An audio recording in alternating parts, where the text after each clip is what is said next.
আলহামদুলিল্লাহ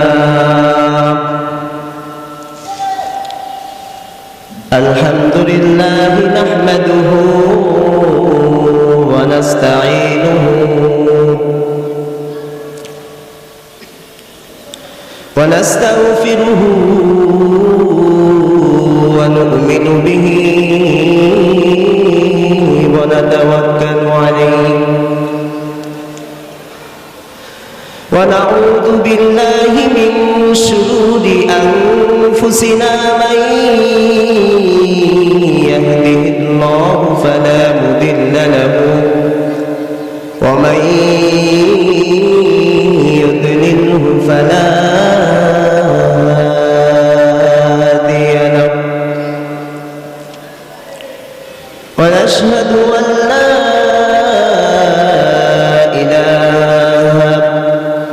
إلا الله وحده لا شريك له أما بعد فأعوذ بالله من الشيطان الرجيم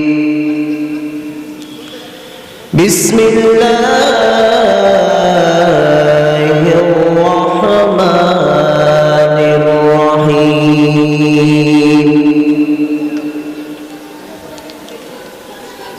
ألم نجعل الأرض مهادا والجبال أوتادا وخلقناكم أزواجا إلى آخر الآية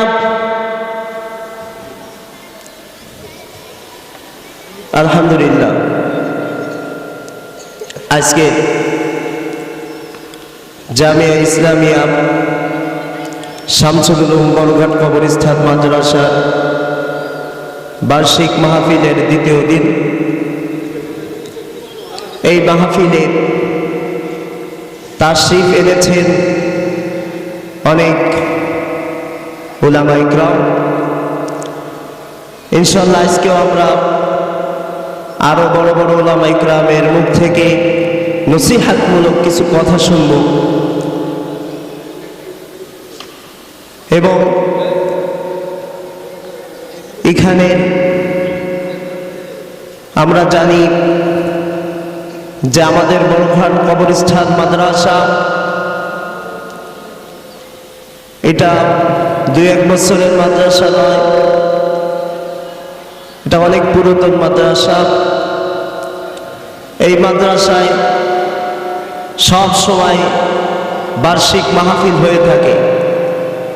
সেই অনুযায়ী ইনশাআল্লাহ এবছরও সেই বার্ষিক মাহফিল পূরণ হচ্ছে। এই জন্য আমরা মহান আল্লাহ রাব্বুল আলামিনের দরবারে লাখো কোটি শুকরিয়া আদায় করছি। আজকে যদি এখানে মাদ্রাসা প্রতিষ্ঠিত না হয়ে স্কুল, কলেজ, ভার্সিটি, বিদ্যালয় প্রতিষ্ঠিত হতো, তাহলে অবশ্যই আমরা এরকম একটা মাহফিল মনে হয় দেখতাম না। আল্লাহ পাক এখানে বিশাল এক মাদ্রাসা প্রতিষ্ঠিত করেছেন এবং আমরা বিশাল মাহফিল উপহার পেয়েছি। এটা সম্পূর্ণ বড়ঘাট মাদ্রাসার উলামাদের ত্যাগ, তারা আমাদেরকে উপহার দিয়েছে এত সুন্দর মাহফিল। আমি অবাক হয়ে যাই যখন কোথাও কোনো আলেমের সঙ্গে দেখা হয়। ঢাকা অনেক উলামা ইকরাম যেয়ে থাকে, আমি তাদের সঙ্গে কথা বলে থাকি। তারা বলে, মাশাআল্লাহ হুজুর, আপনাদের মাদ্রাসা তো অনেক সুন্দর, বড়ঘাট মাদ্রাসার মান পড়ালেখা অনেক সুন্দর এবং মোল্লাহাটের মধ্যে ধরতে গেলে ফার্স্ট বড়ঘাট মাদ্রাসা।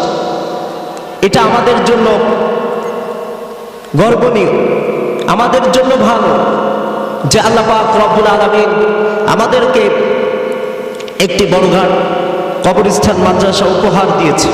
এটা আল্লাহ পাকের পক্ষ থেকে হয়ে থাকে, এটা আল্লাহ পাকের পক্ষ থেকে আমাদের জন্য মহান একটি দান।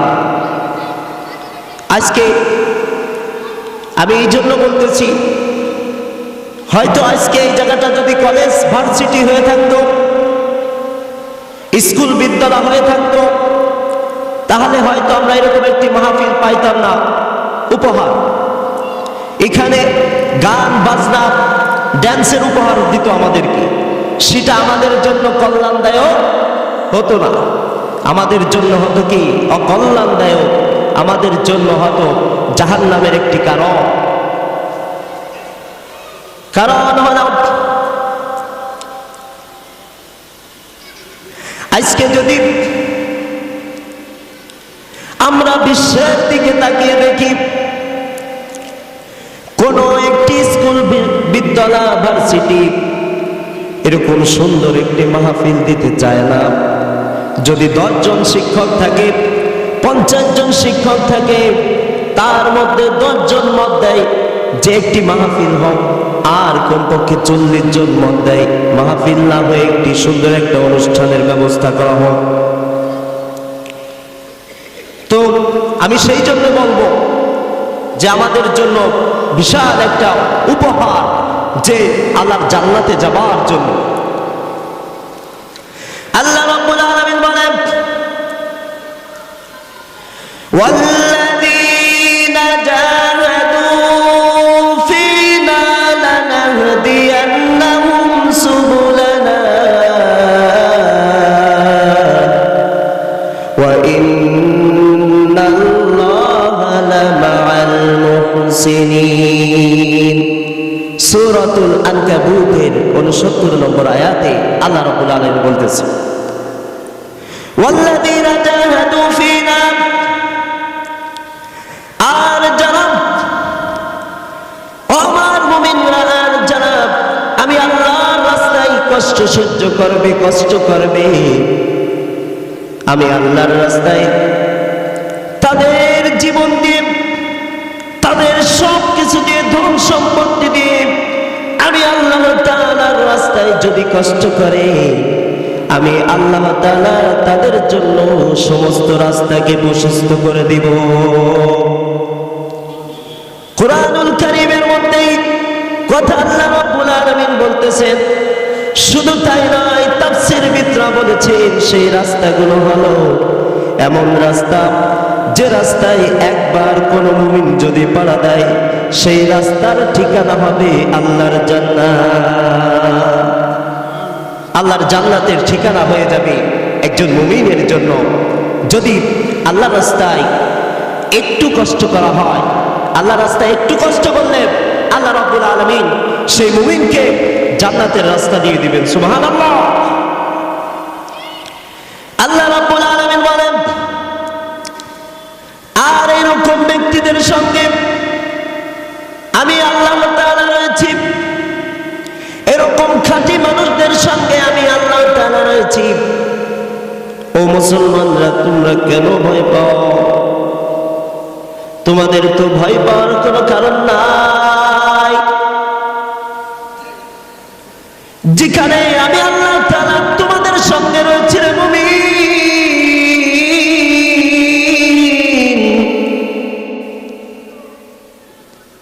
তোমরা কেন ভয় পাচ্ছ রে মুমিন?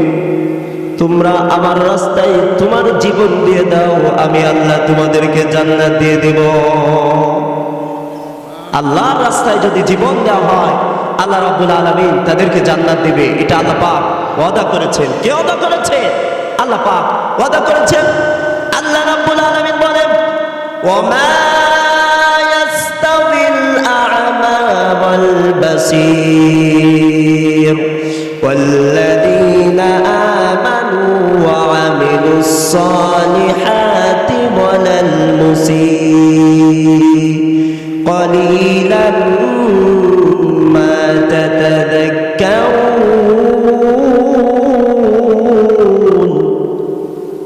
আমার আল্লাহ রাব্বুল আলামিন বলতেছে, আমার বান্দারা, তোমরা জেনে রাখো, কখনো একজন চক্ষুষ্মান ব্যক্তি, কখনো একজন চক্ষুষ্মান বান্দা আর একজন অন্ধ ব্যক্তি কখনো সমান হতে পারে না। তাদেরকে আমি কখনো সমান করি নাই, কারণ একজন ব্যক্তি চক্ষু দ্বারা যা দেখতে পায় আর একজন অন্ধ চক্ষু না থাকলে তা দেখতে পায় না। আল্লাহ তাআলা বলতেছেন ওয়াল্লাযীনা আমানু ওয়া আমিলুস সালিহাতি ওয়ালাল মুসিই। আমার আল্লাহ রাব্বুল আলামিন বলেন, আর যারা ঈমান এনেছে, আর যারা ঈমান এনেছে, আর যারা ঈমান এনে সেই ঈমান অনুযায়ী আমল করেছে,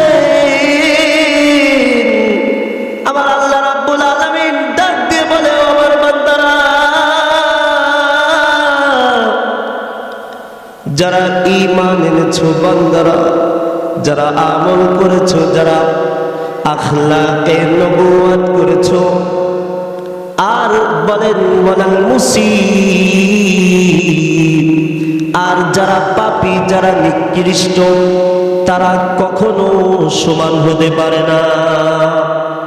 একজন ঈমানদার, মুমিন, মুত্তাকি, ফরেজগার আর একজন পাপী, নিকৃষ্ট, তারা কখনো সমান হতে পারে না, সমতুল্য হতে পারে না। এটা খুব কম লোকই উপলব্ধি করতে থাকে, উপলব্ধি করে, এটা খুব কম লোকই বুঝে, বুঝতে চেষ্টা করে না। এই জন্য আমাদের বোঝা উচিত আল্লাহ রাব্বুল আলামিন আমাদেরকে কি বলতে চান, তিনি আমাদেরকে কোন দিকে চালাইতে চান, তিনি আমাদেরকে কোন দিকে চালাইতে চান। ইহদিনাস সিরাতাল মুস্তাকিম সিরাতাল্লাযীনা আন'আমতা আলাইহিম। আল্লাহ তো আমাদেরকে সেই দিকে চালাইতে চায়। তোমরা সেই দিকে চলো যে পথটা আল্লাহর জান্নাত, সুবহানাল্লাহ, যে পথটা আল্লাহর জান্নাত, তিনি আমাদেরকে সেদিকে চালাইতে চায়। তোমরা কেন তার বিপরীত চলছো? তোমরা কেন তার বিপরীত চলছো?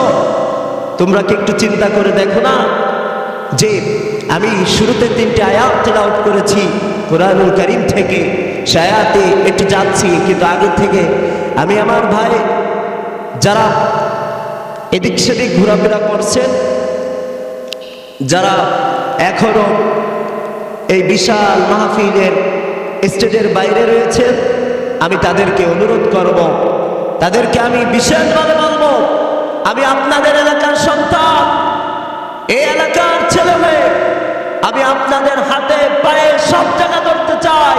আপনারা আসুন, মাহফিলে চলে আসুন, আল্লাহর দ্বীনের রাস্তায় চলে আসুন, কারণ বাজার হচ্ছে সবচাইতে নিকৃষ্ট স্থান।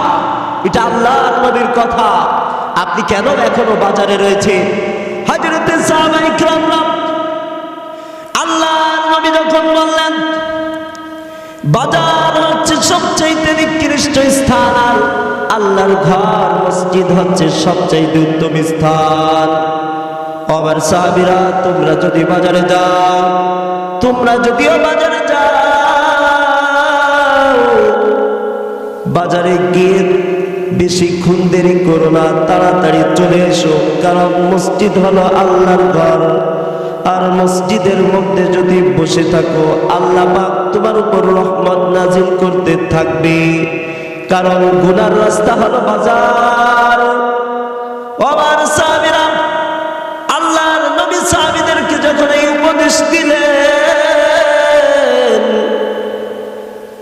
সাহাবীরা এমন হয়ে গেল, বাজারে যায় না, বাজারে না গিয়ে গিয়ে মসজিদে বসে থাকে। যদি কোনো লোক কোন সাহাবীকে খোঁজ করতে যাইতো, তাদের স্ত্রীরা বলতো সে গেছে মসজিদে। কোথায় গেছে? মসজিদে গিয়েছে। তোমার স্বামী কোথায় আর কখন আসবে? সাহাবীদের স্ত্রীদের এমন ঈমান ছিল, তারা বলতো আল্লাহর ঘর মসজিদে গিয়েছে, জানি না আমার স্বামী কখন আসবে। যদি কোনো স্ত্রীকে জিজ্ঞেস করা হতো তোমার স্বামী কোথায় গিয়েছে, বলতো, যদি বলতো বাজারে গিয়েছে, তোমার স্বামী কখন আসবে, বলতো বাজারে গিয়েছে। আল্লাহর নবীর নিষেধ, বাজারে বেশিক্ষণ দেরি করবে না, বাজার থেকে চলে আসবে, এখনই চলে আসবে, আপনি একটু অপেক্ষা করুন। বাজারে আমার স্বামী দেরি করে না, আল্লাহর নবী নিষেধ করেছেন বাজারে দেরি করতে, আমার স্বামী এখনই চলে আসবে। আর যদি কোনো সাহাবীর স্ত্রীকে কথা জিজ্ঞেস করা হতো যে আপনার স্বামী মসজিদে গিয়েছে, মসজিদ থেকে কখন আসবে, কিন্তু ওই সাহাবীর স্ত্রী বলে দিত আল্লাহর ঘর মসজিদে আমার স্বামী গিয়েছেন, আমার স্বামী আল্লাহর ঘর মসজিদ থেকে কখন আসবে জানা নাই। কিন্তু আজকে তার উল্টাটা হয়ে গিয়েছে, বাজারে 4 দোকানে টিভি চলে, হায় আফসোস ও টিভিওয়ালা, তুমি কি আল্লাহর কবরে যাবা না? তোমার কি আল্লাহর কবরের ভয় নাই? তোমার কি জাহান্নামের ভয় নাই? সুম্মা ইন্নাকুম বাদা যালিকা লামাইতুন। তুমি টিভি চালিয়ে চালিয়ে মানুষকে গুনাহগার করছো, আর যে টিভি দেখে সে গুনাহগার হচ্ছে। আর ওই ব্যক্তি যত গুনাহ কামাই করতেছে সব গুনার ভাগ তুমি চাওয়ালাও হইতেছ। ও চাওয়ালা, তুমি টিভি রাখো এই কারণে যে টিভির দোকান থাকলে, টিভি থাকলে চা বিক্রি হবে, আর টিভি না থাকলে চা বিক্রি হবে না। তুমি যখন আমরা জিকির করি লা ইলাহা ইল্লাল্লাহু মুহাম্মাদুর রাসূলুল্লাহ, যা আমি বলতে চেয়েছিলাম, এ চালাক যাদের দোকানে টিভি রয়েছে সুন্দর করে শোনো, সুন্দর করে শোনো। আমি তোমাদের ভাই, তোমরা আমার ভাই, আমি তোমাদের ভাই, তোমরা আমার ভাই। আমার সাথে তোমার সাথে জায়গা জমি নিয়ে কোনো শত্রুতা আমি নাই। আমি চাই তুমি গুনাহ থেকে ফিরে আসো, আল্লাহর জান্নাতের রাস্তা পাড়া দাও। আমি চাই তুমি ওই গুনাহ থেকে ফিরে আসো, যাদেরকে গুনাহ তুমি করাইতেছো তার থেকে ফিরে আসো। আমি চাই তুমি আল্লাহর জান্নাতের দিকে আসো। যারা মনে করে যদি চার দোকানে টিভি না থাকে, চা বিক্রি হয় না, তাহলে তুমি আল্লাহর কোরআনের বিরুদ্ধে কথা বললে। কারণ ওয়ারাযাকাকুম মিনাত তাইয়্যিবাত, আমার আল্লাহ কোরআনুল কারীমের মধ্যে বলতেছে আমি তোমাদেরকে উত্তম উত্তম রিজিক দান করেছি বা খেতে দিয়েছি। ওয়ারাযাকাকুম মিনাত তাইয়্যিবাত, আল্লাহ খেতে দিয়েছে। আল্লাহ তো বলে নাই গুনার ফিরে, গুনাহ যেভাবে হয় সেইভাবে তুমি টাকা ইনকাম করো, টাকা আদায় করো। আল্লাহ রাব্বুল আলামিন বলে নাই, কারণ আল্লাহর নবী কখনো অসৎভাবে টাকা ইনকাম করি নাই। হযরতে আবু বকর রাদিয়াল্লাহু তাআলা আনহু যখন ইসলাম গ্রহণ করেছে, তারপর থেকে কোনোভাবে অবৈধভাবে টাকা ইনকাম করে নাই। হযরতে ওমর অবৈধভাবে টাকা ইনকাম করে নাই। হযরতে উসমান ছিল ধনী মানুষ, তিনি অবৈধভাবে টাকা ইনকাম করে নাই। হযরতে আলীও টাকা অবৈধভাবে ইনকাম করে নাই। তুমি কেন অবৈধভাবে ইনকাম টাকা করতেছো? তুমি কেন অবৈধভাবে টাকা, তুমি টাকা চাও আল্লাহর কাছে, আল্লাহ তোমার রিজিকের ব্যবস্থা করে দিবে।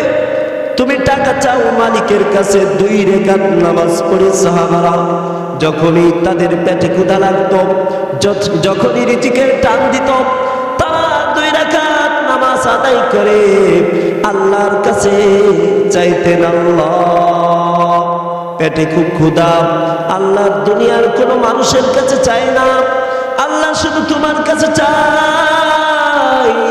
তুমি তো রিজিকওয়ালা, তুমি তো তোমার ভান্ডারে অভাব নাই। আল্লাহ তোমার ভান্ডারের দরজা খুলে দাও না আল্লাহ, তুমি রিজিকের ব্যবস্থা করে দাও। আল্লাহ রাব্বুল আলামিন তাদের রিজিকের ব্যবস্থা করে দিয়েছে। এতটুকু যদি তুমি ঈমান রাখো আর টিভি বন্ধ করে যদি তুমি আল্লাহর রাস্তায় কষ্ট করতে পারো, আল্লাহ রাব্বুল আলামিন তো ওই আয়াতের মধ্যে বলেছেন যে আমার রাস্তায় কষ্ট করবে আমি তাকে জান্নাত দিয়ে দিব। ও আমার বন্ধুরা, আমার ভাইরা, আল্লাহ রাব্বুল আলামিন আপনাদেরকে জান্নাত দিবেন, আমাদেরকে জান্নাত দিবেন। এই জান্নাতে যাবার জন্য যে পথ অবলম্বন করতে হবে, যে পথ আমাদেরকে অবলম্বন করতে বলেছে, যে পথ আমাদেরকে চলতে বলেছে, ঠিক যদি আমরা সেই পথে চলি আল্লাহ রাব্বুল আলামিন আমাদেরকে জান্নাত দিবে, ঠিক না? জান্নাত দিয়ে দিবে। আমার বন্ধুরা, আমার ভাই, যারা এখনো এদিক সেদিক ঘোরাফেরা করছো তারা চলে আসো, মাইকের সামনে চলে আসো, স্টেজে চলে আসো, আল্লাহর জান্নাতের বাগানে চলে আসো। আর আল্লাহর জান্নাতের বাগানে আসলে আল্লাহ পাক কখনো গজব দিতে পারে না। আল্লাহ পাকের রহমতের মধ্যে সব সময় থাকা হবে। আমার ভাইরা, আমার বন্ধুরা, এখন আপনারা জানেন যে এখানে বড় বড় ওলামা ইকরাম আসবেন। অনেক ওলামা ইকরামের মুখ থেকে যদি আমরা কিছু কিছু কথা শুনি, হয়তো এটা আমাদের জন্য কিয়ামতের ময়দানে নাজাতের ব্যবস্থা হয়ে যাবে। আমার বন্ধুরা, আমার ভাইরা, দোকান বন্ধ করে সব কিছু বন্ধ করে আল্লাহর দিনের জন্য চলে আসো। বছরে একটা দুইটা দিন আল্লাহর দিনের জন্য, আল্লাহর জন্য সময় দিতে পারবে না, আল্লাহর জান্নাত কামাই করার জন্য সময় দিতে পারবে না। এই জীবন রেখে বাকি লাভ, এই জীবনের আল্লাহ পাক তোমাকে 60 বছর হায়াত দিয়েছে, 50 বছর হায়াত দিয়েছে। এই হায়াতটা যদি তুমি হিসাব করো, তোমার ঘুমের মধ্যে 30 বছর চলে যায় আর বাকি থাকে 30 বছর। তোমার খেলাধুলা খাওয়া দাওয়ার মধ্যে চলে যায় 15 বছর আর বাকি থাকে তোমার 15 বছর। 60 বছরের মধ্যে তুমি দেখো তোমার ভ্রমণ, তোমার এদিক সেদিকে যাইতে যাইতে দেখা যায় চলে যায় তোমার 55 বছর। আর তারপরে যায় তোমার খাওয়া দাওয়া, এরপরে তোমার এদিক সেদিক আরো যায় আছে কাছে তোমার খেলাধুলা, বন্ধু বান্ধবের সাথে আড্ডা দিতে দিতে তোমার সময় চলে যায়। দেখা যায় যে 59 বছরই চলে যায় আর 1 বছর সময় থাকে। ওই 1 বছর সময়ের মধ্যে তুমি আল্লাহকে কতটুকু দেখেছো, আল্লাহর পাগল কতটুকু খেয়েছো। তুমি যদি এই চিন্তা করতে, তুমি চার দোকানে টিভি রাখতে পারতে না। তোমার বাবা, তোমার দাদা পাশে কবরস্থানে শুয়ে আছে, তুমি তার পাশে টিভি চালিয়ে চালিয়ে মানুষকে গুনাহগার করছো। এটা তোমার জন্য খাটে না। আল্লাহ পাকের গজব তোমার দোকানেই পতিত হবে, তোমার দোকানেই পতিত হবে। আমার বন্ধুরা, আমার ভাইরা, তোমাদের একটু ভয় পাওয়া উচিত। পাশে কবরস্থান মাদ্রাসা রয়েছে যেখানে দিনরাত আল্লাহর কোরআনের তালিম হতে থাকে, নবীজির হাদিসের তালিম হতে থাকে।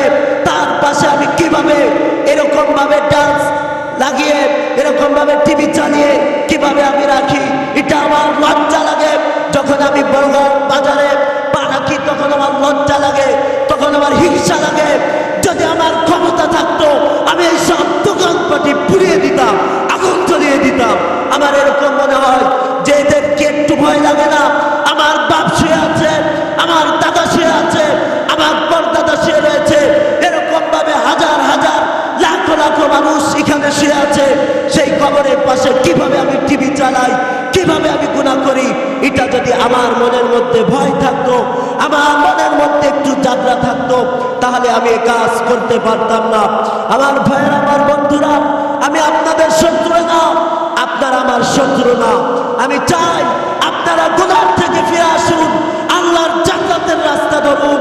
আরে সাহাবায়ে কিরামদের সময় টিভি ছিল না, আইম্মায়ে মাসাজিদ যারা রয়েছে এদের ফতোয়া অনুযায়ী তাদের সময় কোনো এরকম ডিজাইনের কিছু ছিল না, তাবেদের সময় ছিল না, তাবেঈনদের সময় ছিল না। তারা কিভাবে ব্যবসা করেছে, তারা কিভাবে চলেছে, তারা কিভাবে দুনিয়ায় জীবন যাপন করেছে, সেই ইতিহাস তোমার জানা উচিত। সেই ইতিহাস জানবে তুমি। আজকে মাহফিল আসো, তুমি ময়দানে আসো, তোমার ময়দানে এসে ইতিহাস জানা উচিত, ইতিহাস খোঁজা উচিত। কিভাবে আমাদের বড়রা তাদের জীবন পরিচালনা করিয়েছেন, তারা ব্যবসা পরিচালনা করিয়েছেন। আমরা যদি জানতে পারি পারি তাহলে আমাদের বুঝ আসবে। আমার ভাইয়েরা, আমার বন্ধুরা, কেউ আমার পর রাগ হবেন না, আমি আপনাদের শত্রু নয়। আবারও বলছি, আমি আপনাদের শত্রু নয়, আমি আপনাদের শত্রু নয়। আমি বলতে চাই, তোমরা গুনাহ থেকে ফিরে আসো, তোমরা গুনাহ থেকে ফিরে আসো। আরে ভাই, গুনাহ থেকে ফিরে না আসলে অনন্তকাল জাহান্নামে থাকতে হবে। এই জাহান্নাম, এই সেই জাহান্নাম না। আল্লাহর নবী হাদিসের মধ্যে বলেছেন, জাহান্নাম এত কঠিন, ফিল হামিম ফিল জাহিম, জাহান্নাম অনেক কঠিন। কিভাবে বর্ণনা করব, সময় নাই। যদি সময় থাকতো ইনশাআল্লাহ আল্লাহ পাক রব্বুল আলামিন এর তার তৌফিক অনুযায়ী আমি ইনশাআল্লাহ বর্ণনা করতাম। তো যাই হোক, সময় নাই, আমাকে বলে দিয়েছে যে হুজুর সংক্ষিপ্তে শেষ করুন। আমি আলহামদুলিল্লাহ এই বলে আমি আমার সংক্ষিপ্ত বক্তব্য শেষ করছি। আল্লাহ পাক রব্বুল আলামিন যদি আমাকে কবুল এবং মঞ্জুর করে, ইনশাআল্লাহ সামনের বছর আবার আপনাদের সামনে দেখা হবে। আবারও আমি আপনাদের সামনে উঠবো। আল্লাহ পাকের কোরআন থেকে, নবীজির হাদিস মুবারক থেকে ইনশাআল্লাহ কিছু আলোচনা করার চেষ্টা করব। আল্লাহ তাআলা আমাদেরকে এবং আপনাদেরকে শোনার এবং বলার তৌফিক দান করুন। আখির দাওয়ানা আলহামদুলিল্লাহি রাব্বিল আলামিন। আসসালামু আলাইকুম ওয়া রাহমাতুল্লাহি ওয়া বারাকাতুহু।